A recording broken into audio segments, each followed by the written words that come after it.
You people speak of family like you know what that word means.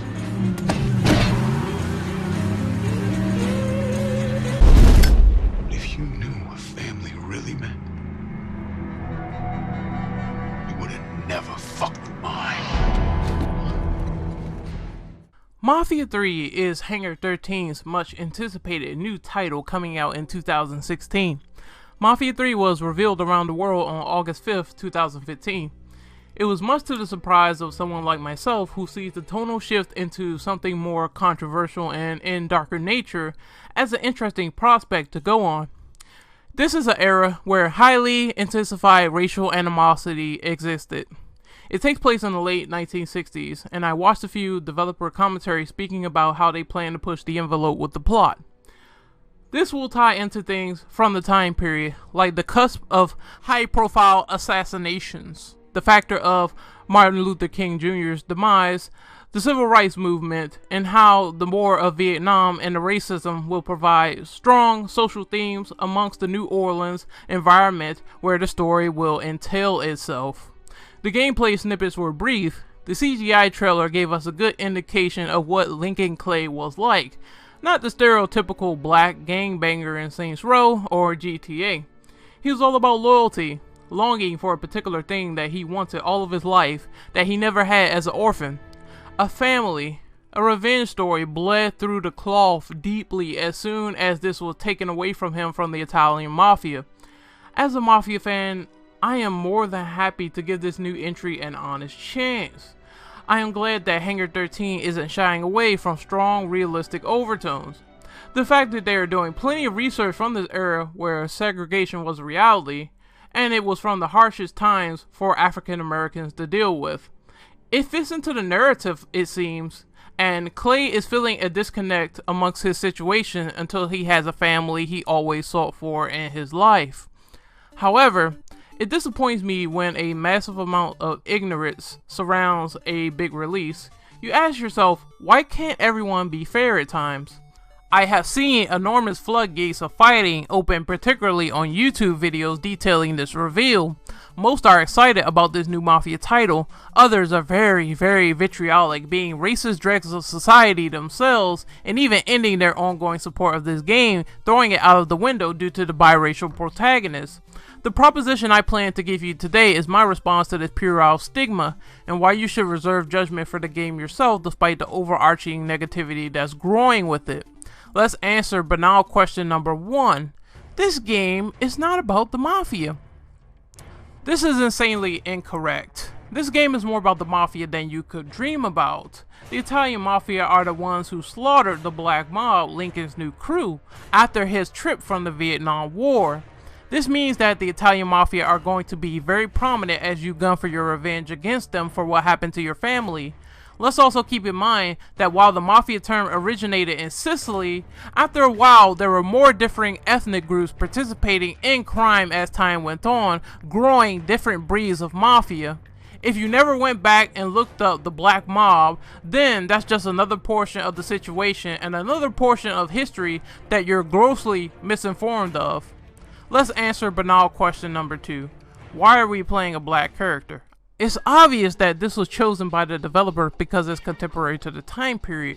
There may be a slew of other reasons beyond what's been revealed so far as to why Lincoln Clay is biracial, but I would be more upset though if they implemented this character who is of mixed race with no justification to who they are, how they came into fruition, or why he should go on his destiny if he's a definitive cardboard cutout.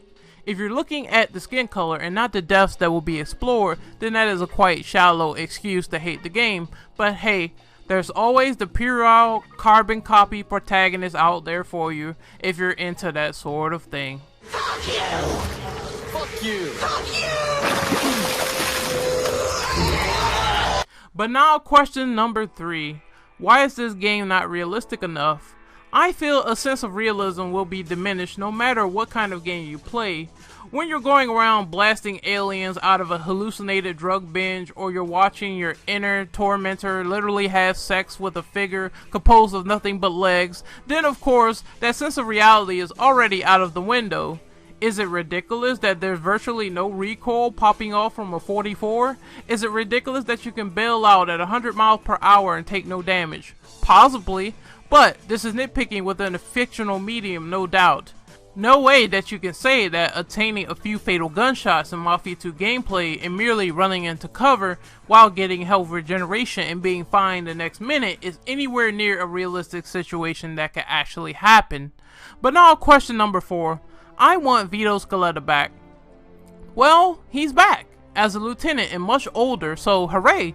Let's give a standing ovation for fans apparently not noticing the obvious parts in interviews where Vito's name is specifically called out by the developers as being a bridge from Mafia 2 to Mafia 3. Let's answer banal question number 5. This game already has bad gameplay. Well, it's kind of hard for you to gauge that properly, you know, since there's no demos laying around, no pre-release screening to the public, and possibly the game is still in pre-alpha stages and behind closed doors anyway, but you get the concept. Until the game is in your hand and you properly know how it's constructed yourself, then you just can't judge it from watching your monitor and seeing a video and judging if the gameplay is terrible or not. Now, that's not to say some people can't become skeptical at problems such as insane car physics, performance issues, and cover mechanics being touted over and over to the player, but I feel there should be no restrictions to your approach, especially in a sandbox game. Hopefully the devs take this to heart and offer a myriad of tools to your own sociopathic needs, but until we see things like performance issues, then I didn't see anything wrong with the Mafia 3 demo they presented to us at Gamescom. As a matter of fact, until I get my hands on the game, I cannot say anything about the gameplay in particular, but what I will say is that everyone should chill out and see what the game presents to us when we finally get it in 2016. To conclude, this game is taking the series in a direction that is in a different tone than what we're used to, but considering the 2016 window and a lot of interesting ideas are being given early and applied to the story, I have no regrets to plunge in and see where this ride takes me. I was one of those guys who honestly gets skeptical a lot. And like plenty of people out there, when it comes to making educated decisions on video games and what titles should be in the library, I was very skeptical about what I was buying at the time. However, there needs to be a sense of honesty that should be prevalent within the facts. If a game fails to exceed or if a game delivers, it's still going to be drastically up to the community. But luckily, in a case like this, it's still too early to readily tell, so hopefully fans of the series can put those pitchforks away just for one day and be a little bit more optimistic until more is revealed. Hopefully we get a demo, but until then, my eyes are centered towards hopefully awaiting a good experience and not being a prejudiced imbecile who is divided towards buying a video game over the sight of a mere skin color. The times have changed. It's time to let go of narrow-minded ways and enjoy what entertainment has to offer.